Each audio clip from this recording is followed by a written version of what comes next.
السلام عليكم ورحمة الله وبركاته. أهلا بكم متابعي قناتي، وهنتكلم النهاردة عن الفنان عبد العظيم عبد الحق. من عبد العظيم عبد الحق هو ممثل وملحن سينمائي مصري، وبدأت عنده موهبة التمثيل سنة 1928 بعد التحاقه بفرقة أمين صدقي، إلى أن عيلته العريقة عرضت ذلك بشدة، ولكنه ذهب للقاهرة وتتلمذ على يد الشيخ محمود صبح لمدة 4 سنين، ثم 4 سنين أخرى على يد الشيخ زكريا أحمد. وفي عام 1948 التحق بالمعهد العالي للموسيقى المسرحية وتخرج منه سنة 1950. وانتقل بين وظائف عديدة، فعمل بوظيفة مدير إدارة الهوايات بوزارة الشؤون الاجتماعية، وبعدين اترقى لمدير التفتيش المالي والإداري والمناقضات بوزارة العمل.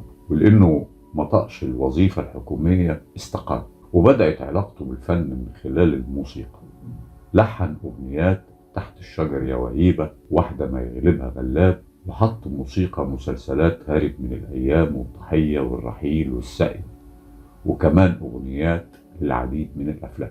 واتجه للسينما في سن كبير شوية، اشتغل في العديد من الأفلام والمسلسلات التلفزيونية كممثل، ومثل في عندما يأتي المساء وعادات وتقاليد والشهد والدموع. الفنان عبد العظيم عبد الحق هو أول واحد وضع مقدمات موسيقية للمسلسلات في تاريخ الدراما المصرية، ومثل في مسلسلات الرحيل وهارب من الأيام والضحية وغيرها. أعماله الموسيقية فيلم بنت العمدة كان عامل الموسيقى التصويرية سنة 1949، وفيلم في صحتك كان عامل ألحانه سنة 1955، وكمان فيلم كان عامل الألحان بتاعته سنة 1957. ولحن موال فيلم رجل بلا قلب. وفي 1961 عمل ألحان فيلم مخلب القط. أما في عام 1967 عمل ألحان وموسيقى تصويرية لفيلم السيد البلطي ومسلسل الرحيل ومسلسل المطاردة سنة 1969، وكمان ألحان استعراضات فيلم لسنا ملائكة سنة 1970.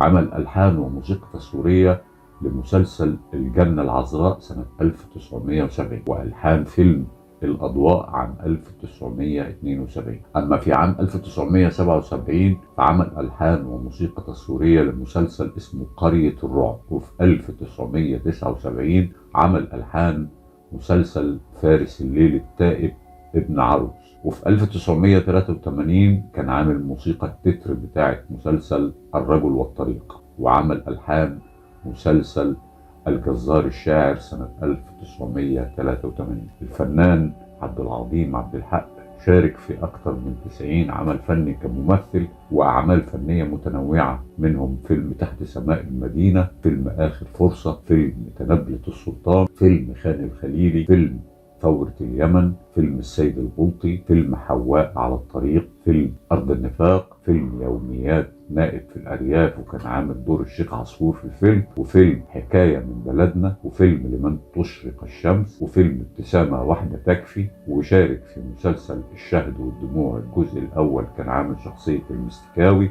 سنة 1983. وشارك في مسلسل ابن تيمية وفيلم الأراجوز ومسلسل ليالي الحلمية الجزء الثالث والرابع، كان بيعمل دور حج أبو شعيشة، وده كان سنة 1990. وشارك في مسلسل البحث عن عبده عام 1992. وله أيضا في عام 1992 فيلم الإرهاب والكباب، كان بيعمل شخصية الراجل العجوز اللي راكب الأتوبيس. شارك أيضا عام 1993 في فيلم لصوص 5 نجوم. الفنان عبد العظيم عبد الحق ليه أكتر من 500 لحن ومتسجلين في الإذاعة المصرية. طب ما فيش حاجة هترخص؟